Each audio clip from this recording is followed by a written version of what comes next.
പ്രിയപ്പെട്ടവരെ, നമസ്കാരം. ഞാൻ നാസർ ലത്തീഫ്. ഇന്ന് എനിക്ക് വളരെ ഒരു ദുഃഖം നിറഞ്ഞ ഒരു ദിവസമാണ്.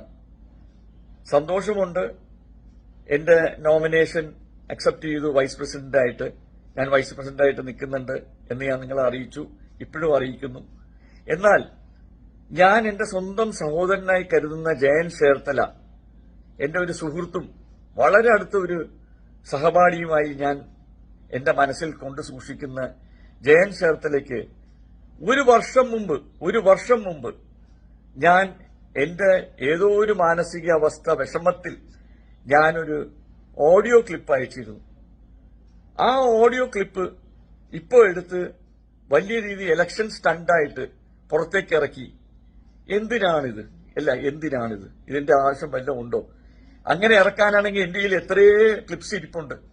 ഞാൻ അതൊക്കെ പുറത്തേക്ക് വിട്ടു കഴിഞ്ഞാൽ വലിയ വിവാദങ്ങളാവും അമ്മയ്ക്കകത്ത്. ഞാൻ അങ്ങനെയുള്ള ഒരു മനുഷ്യനല്ല.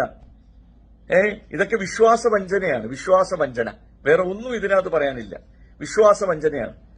നമ്മൾ ഒരു സുഹൃത്തിന് വിശ്വസിച്ച ഒരു കാര്യം അയക്കുമ്പോൾ അത് പുറത്തേക്ക്, അത് ഒരു വർഷം മുമ്പത്തെ ഒരു കാര്യം സൂക്ഷിച്ചു വെച്ച് ഇലക്ഷന്റെ ഡിക്ലറേഷൻ ആവുന്ന ദിവസം അതെടുത്ത് വൈറലാക്കി എല്ലാ ചാനലുകാർക്കും കൊടുത്ത് നമ്മളെ ഒരുമാതിരി